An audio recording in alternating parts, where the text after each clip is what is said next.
نحمده ونصلي ونسلم على رسوله الكريم اما بعد فاعوذ بالله من الشیطان الرجیم بسم اللہ الرحمن الرحیم۔ معزز سامعین کرام، شریعت مطہرہ، شریعت بیضاء، شریعت غرہ نے استخارے کے سلسلے میں کیا تعلیم فرمائی ہے اور استخارے کا سنت طریقہ کیا ہے، تو اس بارے میں صحیح ستہ میں بھی یہ حدیث موجود ہے، جس کا خلاصہ یہ ہے کہ آقا کریم صلی اللہ تعالی علیہ وسلم نے صحابہ کو تعلیم دی کہ جب کوئی کسی امر کا قصد کرے، یعنی ارادہ کرے، کسی کام کا ارادہ کرے، تجارت کا یا اس کے علاوہ سفر کا یا نکاح کا یا کسی بھی چیز کا، آقا کریم فرماتے ہیں جب کوئی کسی امر کا قصد کرے تو 2 رکعت نفل پڑھے، پھر یہ دعا پڑھے، یعنی دعائے استخارہ۔ استخارہ کی نماز 2 رکعت ہے، یعنی استخارہ جو کیا جاتا ہے وہ سب سے پہلے جو ہے با طہارت، جو نماز کے شرائط ہیں، وضو غسل وغیرہ کے ساتھ میں 2 رکعت نماز نفل پڑھے گا۔ پہلی رکعت میں سورہ فاتحہ کے ساتھ ساتھ میں سورہ کافرون پڑھے گا، اور دوسری رکعت میں سورہ فاتحہ کے ساتھ ساتھ میں سورہ اخلاص، یعنی پہلی رکعت میں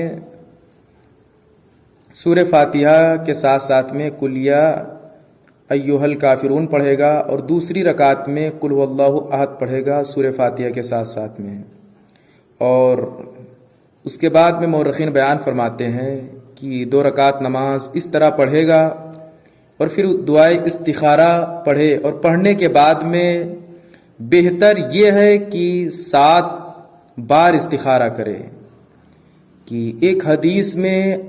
انس ابن مالک رضی اللہ تعالی عنہ سے آقا کریم صلی اللہ تعالی علیہ وسلم نے ارشاد فرمایا، جب تو کسی کام کا قصد کرے، ارادہ کرے، تو اپنے رب عز و جل سے اس میں 7 بار استخارہ کر، پھر نظر کر تیرے دل میں کیا گزرا،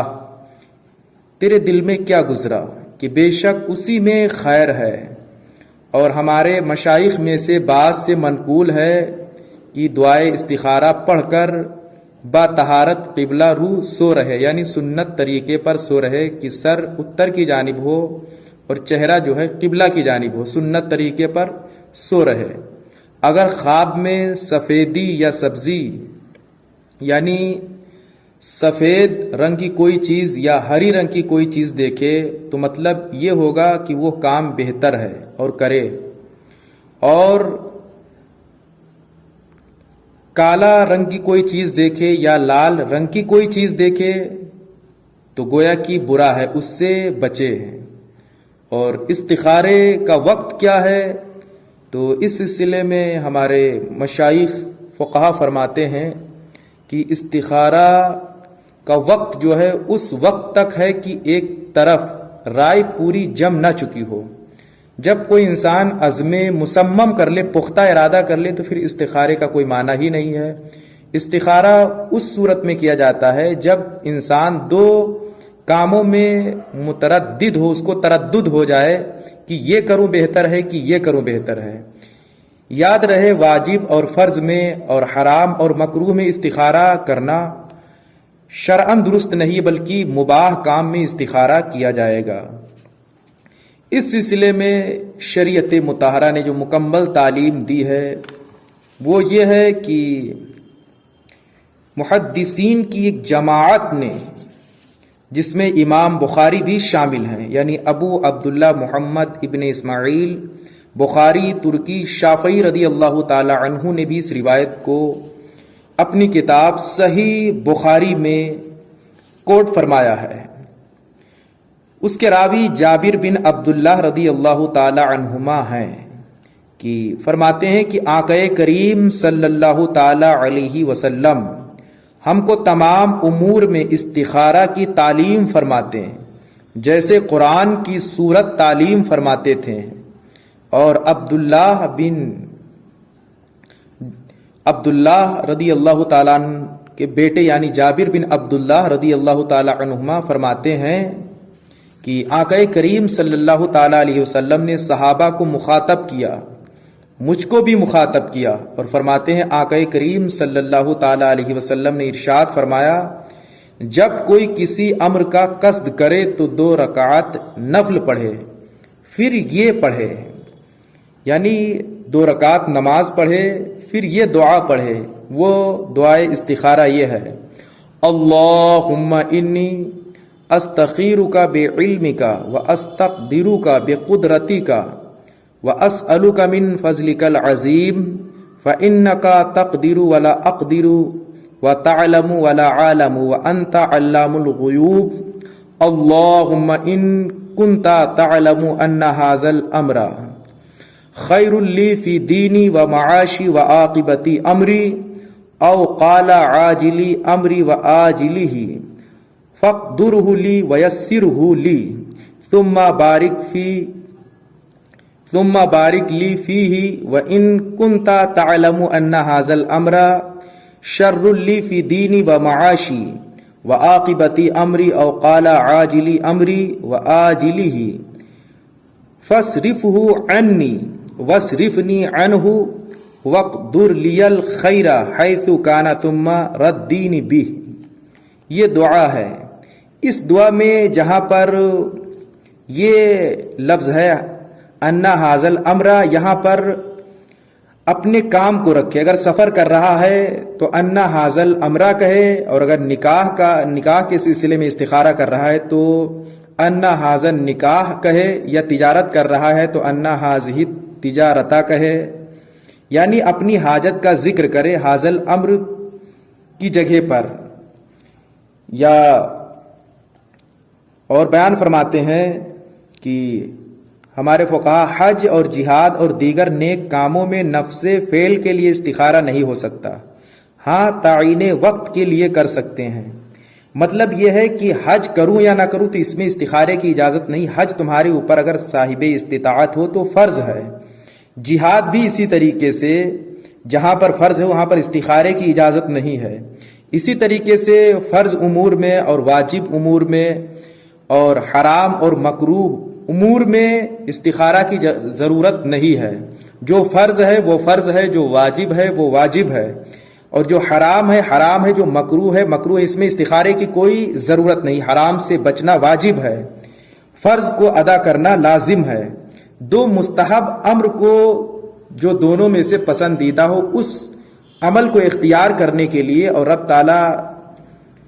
اس کو ہمارے حق میں بہتر فرما دے، اس سلسلے میں یہ استخارہ کیا جاتا ہے۔ اور علامہ ابن عابدین شامی رحمۃ اللہ تعالی علیہ بیان فرماتے ہیں کہ مستحب یہ ہے کہ اس دعا کے اول آخر الحمدللہ اور درود شریف پڑھے۔ حدیث مبارکہ میں ہے، عمر ابن خطاب رضی اللہ تعالی عنہ سے روایت ہے کہ جس دعا کے شروع میں اور آخری میں درود شریف انسان نہیں پڑھتا ہے تو وہ دعا زمین و آسمان کے درمیان اس دعا کو اللہ تعالیٰ معلق کر دیتا ہے۔ لہٰذا ہر انسان کو چاہیے کہ ہر دعا کے ساتھ میں درود شریف ضرور پڑھے۔ بیان فرماتے ہیں کہ مستحب یہ ہے کہ اس دعا کے اول آخر یعنی دعائے استخارہ کے اول اور آخر الحمدللہ اور درود شریف پڑھے، اور پہلی رکعت میں سورہ کافرون اور دوسری رکعت میں سورہ اخلاص یعنی قل اللہ شریف پڑھے۔ اور بیان فرماتے ہیں ہمارے مشائخ میں سے بعض نے فرمایا کہ پہلی رکعت میں سورہ فاتحہ کے بعد میں وَرَبُّكَ يَخْلُقُ مَن يَشَاءُ وَيَخْتَارُ يُعْلِنُونَ تک پڑھے، اور دوسری رکعت میں وَمَا كَانَ لِمُؤْمِنٍ وَلَا مُؤْمِنَةٍ آخری آیت تک پڑھے۔ اور اس کے بعد میں علامہ ابن عابدین شامی رحمۃ اللہ تعالی علیہ جلد دوم صفحہ نمبر 570 پر خود بیان فرماتے ہیں کہ جب یہ 2 رکعت نماز اس طرح پڑھ لے اور یہ دعائے استخارہ پڑھ لے تو اس کے بعد میں فرماتے ہیں بہتر یہ ہے کہ 7 بار استخارہ کرے، یعنی یہ عمل 7 دن تک کرتا رہے، جس دن ظاہر ہو جائے بس اس دن اس کا مسئلہ حل ہو گیا۔ تو فرماتے ہیں کہ بہتر یہ ہے کہ 7 بار استخارہ کرے، یعنی 7 دن تک اس طرح 2 رکعت نماز پڑھے اور اس کے بعد میں دعا استخارہ کرے۔ اور بیان فرماتے ہیں کہ پھر اس کے بعد میں جب بھی استخارہ کرے تو اس کے بعد میں جو ہے دعا استخارہ پڑھنے کے بعد میں قبلہ رو سو جائے۔